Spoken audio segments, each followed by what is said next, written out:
Ce podcast vous est présenté par le laboratoire CNRS Scalab de l'Université de Lille.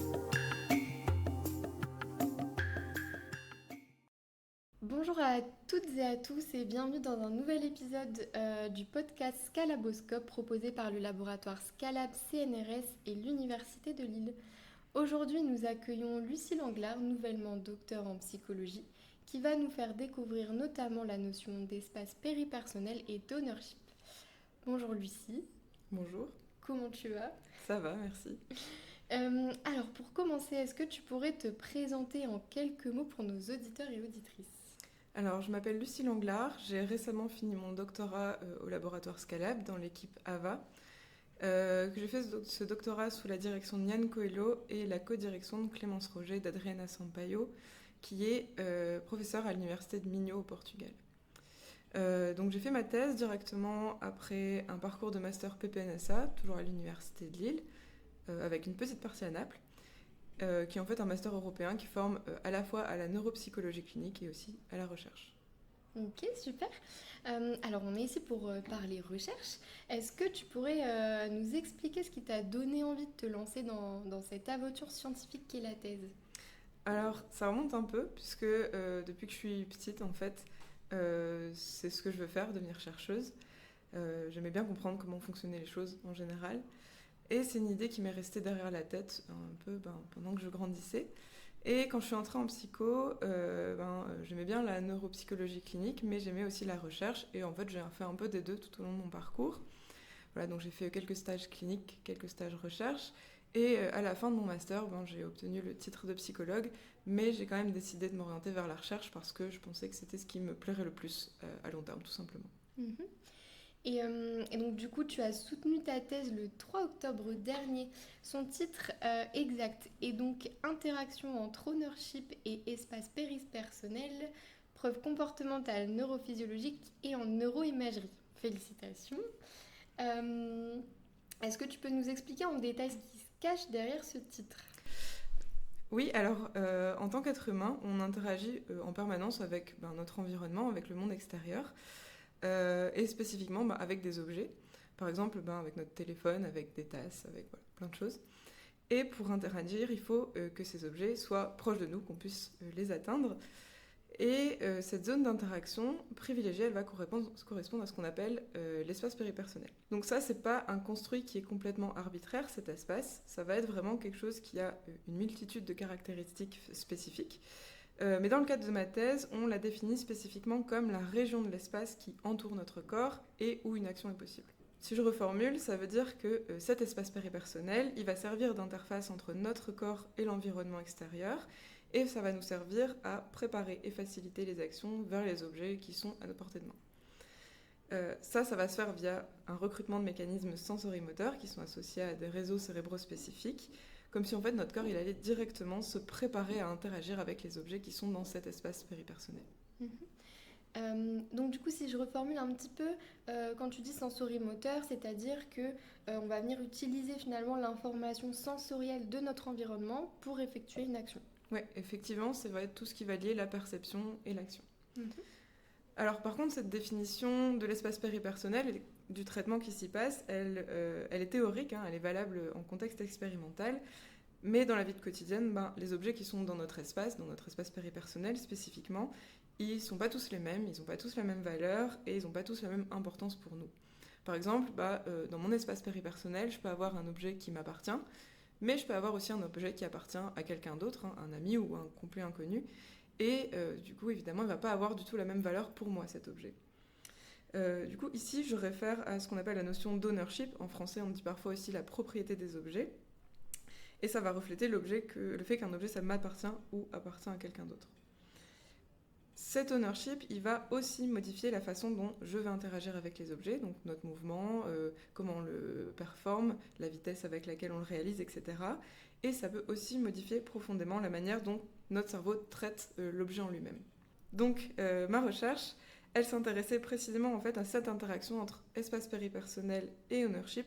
Par exemple, quand on traite un objet, qu'est-ce qui va se passer quand on va avoir ces informations sensorimotrices qui sont vraiment liées à l'espace péripersonnel et l'action, et les informations conceptuelles ou sociales, qui sont plutôt liées à l'ownership, qui vont interagir et notamment qui vont parfois envoyer des signaux contradictoires. Par exemple, comme je l'ai déjà dit, qu'est-ce qui va se passer quand j'ai l'objet de quelqu'un d'autre dans mon espace péripersonnel?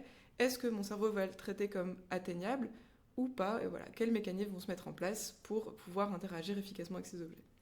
Du coup, c'est hyper intéressant parce que ce que tu dis, c'est que en fonction de l'affect qu'on va attribuer à certains objets, on va pas interagir avec eux de la même façon.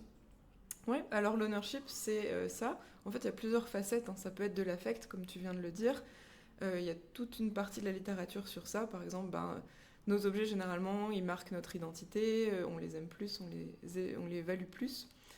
Mais ce que je souligne aussi dans ma thèse, c'est que l'ownership, c'est pas juste de l'affect, ça peut être en fait tout simplement juste quelque chose qui va servir de médiateur social. Notamment dans mes études, on utilise principalement des gobelets qui n'ont pas forcément un affect spécifique, mais qui vont vraiment servir à en fait synchroniser comment on va interagir socialement en utilisant des objets. J'aime bien généralement prendre l'exemple, par exemple, quand on partage un foyer avec quelqu'un, un partenaire, par exemple, on a un ownership à long terme, par exemple de la vaisselle, de tasses, qui est partagé, hein, c'est à mon partenaire, mais c'est aussi à moi. Mais quand je vais servir un café, parfois je vais attribuer, en fait, de manière transitoire, un ownership à chacune des tasses. Par exemple, moi je vais avoir ma tasse et ma partenaire va avoir une autre tasse. Et même si elles nous appartiennent en fait à tous les deux, et ben, pendant un court instant, pendant l'instant où on partage le café, cet ownership il va venir vraiment servir à coordonner notre interaction et savoir qui a le droit d'interagir avec quoi. Donc l'ownership, ça peut être affectif à long terme, mais ça peut aussi être en fait simplement un marqueur de coordination sociale, d'interaction à travers des objets. Ok, c'est hyper intéressant d'apprendre tout ça. Du coup, comment on pourrait utiliser tes recherches? Alors, elles sont assez théoriques en soi. On n'a pas monté ça avec une idée complètement appliquée. Mais voilà, il y a quand même des petites ouvertures qui sont possibles, notamment par exemple dans tout ce qui va être environnement virtuel, dans l'ergonomie, dans le consumer behavior par exemple. On peut imaginer utiliser ce qu'on a trouvé pour appuyer sur l'utilisation de l'ownership ou du positionnement des objets dans l'espace pour guider certains comportements ou guider l'attention des personnes, des joueurs, des participants par exemple, pour par exemple suggérer à l'utilisateur certaines actions ou augmenter la salience de certains items. On peut aussi réfléchir à quelques applications cliniques, notamment dans certains troubles où on va avoir des différences dans la perception de l'ownership. Par exemple, je pense à la schizophrénie, où on va avoir des troubles de l'utilisation de certains objets. Par exemple, on va avoir des choses comme l'apraxie magnétique, où globalement les personnes vont interagir avec des objets spontanément, peu importe leur ownership, peu importe si c'est adapté ou non. Ou même, en fait, si on élargit encore, on peut essayer de faire des liens, notamment en clinique, entre l'ownership du corps et l'ownership des objets, parce qu'il y a certains types de pathologies, comme par exemple la somatoparaphrénie, où en fait on va avoir un trouble de l'ownership des parties du corps, des personnes qui ont plus vraiment l'impression que leur main est leur main, etc. Et on sait que dans ce type de pathologie, on va avoir, dans certains cas, les objets associés à cette partie du corps, par exemple les bagues, les montres, si on parle d'une main, qui vont aussi ne plus être perçus comme appartenant à la personne. Donc voilà, ça peut être assez intéressant à creuser pour voir comment on peut avoir une interaction un peu plus profonde entre ownership du corps ou ownership des objets. Complètement, oui, c'est vraiment des belles perspectives en tout cas de recherche et du coup ça me permet d'introduire sur ma prochaine question parce que voilà maintenant ta thèse est terminée et je crois savoir que tu as une belle opportunité pour la suite en matière de recherche. Est-ce que tu peux nous en parler?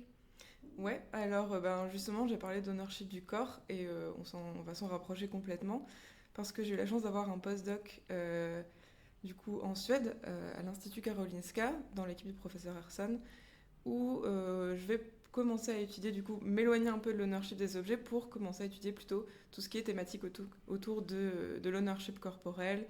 Voilà. Ok, super. Eh bien, écoute, je pense qu'on peut terminer avec cette très bonne nouvelle pour toi. Merci à toi d'avoir participé à notre nouvel épisode. Si vous êtes intéressé par les travaux de Lucie, vous pourrez les retrouver directement sur Google Scholar ou sur ResearchGate.